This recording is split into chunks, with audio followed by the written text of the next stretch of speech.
महीने का राशन। पहले के जमाने में बड़े बड़े परिवार हुआ करते थे, जहां किसने क्या खर्च किया, किसने क्या चीज लाई और किसने कुछ नहीं किया, इसका कोई हिसाब नहीं होता था। शायद वो इस वजह से भी था क्योंकि तब महंगाई भी इतनी नहीं थी। लेकिन अब समय पूरी तरह बदल चुका है।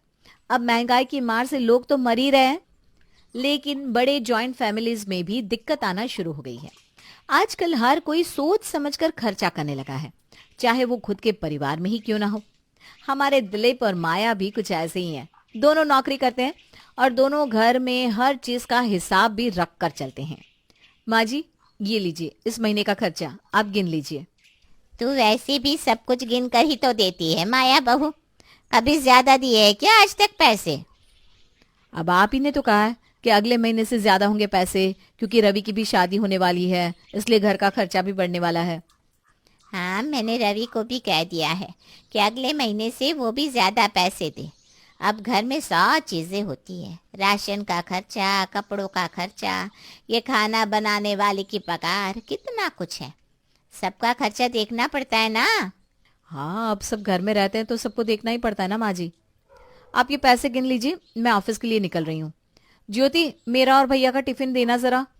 हाँ भाभी, ये लीजिए। सब कुछ डाल दिया है ना, कुछ बाकी तो नहीं? नहीं भाभी, जैसा आपको पसंद है सब कुछ डाल दिया है। और ठीक है, शाम को खाना बनाकर तुम अपने घर चली जाना। आज मुझे और भैया को आने में लेट हो जाएगा। और सुनो, आज कुछ ना मीठा भी बना देना, ठीक है? जी भाभी, ठीक है। माया और दिलीप दोनों नौकरी करते थे और मिश्रा परिवार में सब लोग बराबर का खर्चा दिया करते थे। हालांकि माया इस मामले में बहुत कंजूस थी, लेकिन उसकी सास के कहने पर आज तक घर का खर्चा सही से चल रहा था। और अब तो रवि की शादी भी होने वाली थी, जिससे और खर्चा होने वाला था। माया, तुम नए कपड़े ले आई?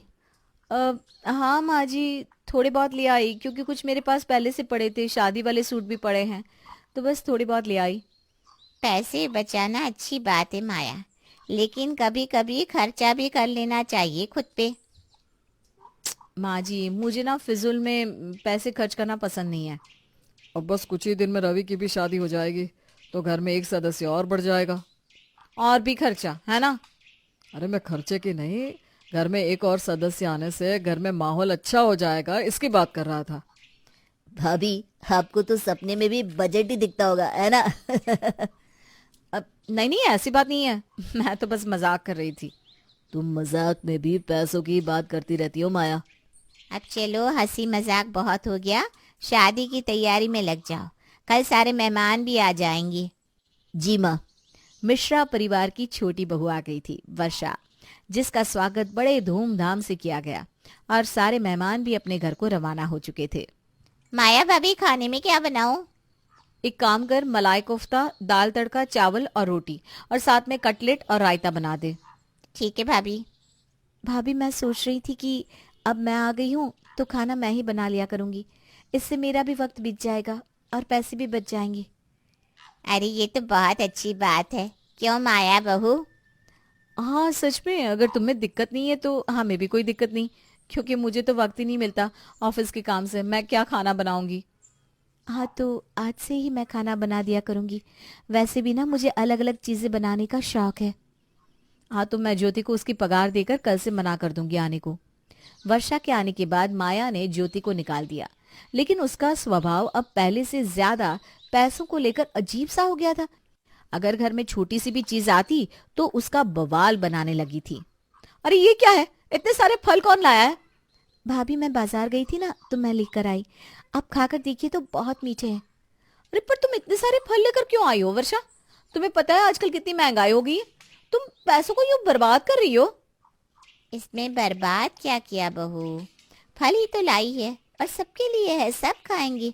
अकेले नहीं खाने वाली वो। तुम क्यों छोटी सी बात को इतना बड़ा बना रही हो? हाँ भाभी, और इतने महंगे भी नहीं है ये फल। अरे अब जाने भी दो, अब लाई है तो खा लो तुम। पर अगली बार देखो, ऐसे फिजूल खर्चे मत करना वर्षा। जी भाभी, मैं ध्यान रखूंगी। माया को खर्चे के ऊपर कंट्रोल करने की इतनी आदत हो चुकी थी, उसे लगता था कि उसके अलावा सारे लोग फिजूल खर्चा ही कर रहे हैं। अरे रवि, तेरा पार्सल आया है, लेना जरा। हाँ माँ, बस आया। क्या मंगवाया है रवि तूने फिर से?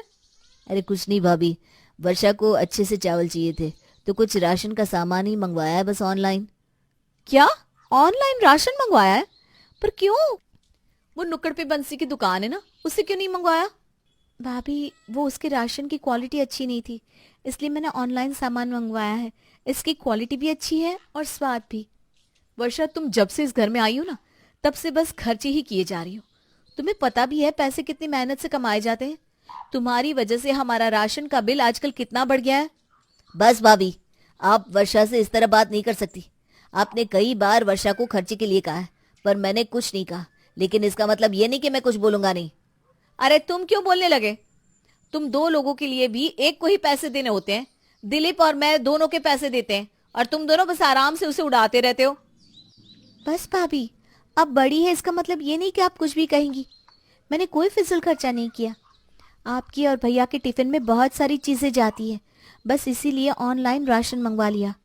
माया बस कर, अब छोटी छोटी बातों का बतंगड़ बनाना छोड़ दे। हमारे टिफिन में इतना राशन जाता है कि हम दोनों का खर्चा देना पड़ता है। तो ठीक है, हमारे टिफिन के लिए सब कुछ सिंपल ही बना देना। मैं भी देखती हूँ कितना राशन बचता है, और इस महीने से मैं महीने का खर्चा नहीं दूंगी माँ जी। ठीक है, तेरी मर्जी। और एक बात मेरी भी सुन ले, तू अब पैसे नहीं दे रही तो तुझे किसी को भी कुछ भी कहने का हक नहीं, समझी? चाहे रवि और वर्षा कुछ भी करे, तेरा उनके खर्चों से कोई लेना देना नहीं। ठीक है, मुझे मंजूर है। माया ने इस महीने से घर का खर्चा बंद कर दिया, और इसे देखते हुए कावेरी ने भी दिलीप और माया का राशन अलग से मंगवा लिया था, जिससे उनका टिफिन बनता था। वर्षा, टिफिन तैयार है क्या हमारा? हाँ भैया, ये लीजिए आपका टिफिन, और ये भाभी का। क्या है आज टिफिन में वर्षा? आलू की सब्जी और रोटी। और कुछ भी नहीं है। तेरी बीवी ने ही कहा है कि हमारे टिफिन पर खर्चा मत कीजिए, इसलिए इस महीने मैंने तुम दोनों का राशन अलग से मंगवाया है और लिख कर भी रखा है कि तुम दोनों का खर्चा क्या और कैसे हो रहा है। चलिए जी, ऑफिस के लिए हमें देरी हो रही है ना। ये लो तुम्हारा टिफिन। क्या जरूरत थी ये सब करने की? अब खाओ या आलू और रोटी। खुद तो फंस गई, मुझे भी साथ में घसीट लिया। अरे कोई बात नहीं ना, धीरे धीरे आदत हो जाएगी। हाँ, मैं भी देखता हूँ तुम कितने दिनों तक यूं ही खा पाती हो। माया ने घर में महीने के कम पैसे देकर सोचा था कि वो अपना फायदा कर रही है, लेकिन उसे कहाँ पता था कि वो खुद को ही इस जाल में फंसा रही है। उसके टिफिन में जो दो दो सब्जियां, फल, नाश्ता और जूस जाया करता था, अब वो सब कुछ बंद हो चुका था, क्योंकि ये सब घर के राशन के सामान के साथ आता था। वर्षा, आज खाने में क्या बनाया है रवि और अपने लिए? भैया, मैंने अपनी रवि और माँ जी के लिए बिरयानी और रायता बनाया है। अरे मुझे भी दे दो ना थोड़ी सी बिरयानी। रोज रोज ये सिंपल सा खाना खाकर तंग आ चुका हूँ मैं। हाँ हाँ भैया, लीजिए ना। मैं तो आपको इसलिए नहीं दे रही थी कि फिर भाभी ही कहती हैं कि बिरयानी पे इतना खर्च कर दिया। अरे माया की बेवकूफ़ी की वजह से ऑफिस में अब सब लोग मुझसे पूछने लगे हैं, तुम्हारी माली हालत तो ठीक है ना? आजकल तुम रूखी सूखी रोटी लाते हो। अब उन सबको क्या जवाब दूं, समझ में नहीं आता। यही होती है मूर्ख की मूर्खता। माया बहू, तुम्हें ये तो दिख गया कि रवि और वर्षा में से सिर्फ रवि पैसा देता है, लेकिन तुमने ये नहीं सोचा कि ज्योति को हम खाना बनाने के 20,000 देते थे, जो वर्षा के आने के बाद बच गए। और तो और वर्षा बजट के हिसाब से अच्छी क्वालिटी का राशन मंगवाती थी, जिससे सेहत और जेब दोनों की बचत हो रही थी। मेरी माँ कहती थी कि पैसा खाने के लिए ही कमाया जाता है, और अगर खाने पे आप खर्चा नहीं कर रहे हैं तो आपसे बदनसीब कोई और नहीं। माँ जी, मुझे माफ कर दीजिए। मैं सच में कंजूसी में अंधी हो गई थी। मुझे बस खर्चा दिख रहा था। पिछले कुछ दिनों में मुझे समझ में आ गया कि सबसे ज्यादा राशन का खर्चा तो हमारे टिफिन और नाश्ते में ही होता था। वर्षा, तुम भी मुझे माफ कर दो। मैंने न जाने क्या क्या कह दिया तुम्हें। अरे कोई बात नहीं भाभी, परिवार में तो ये सब होता ही रहता है। क्या मुझे भी थोड़ी बिरयानी मिल सकती है? नहीं, पहले बिरयानी के 200 रुपये निकालो, चलो। क्या तू भी दिलीप, कुछ भी।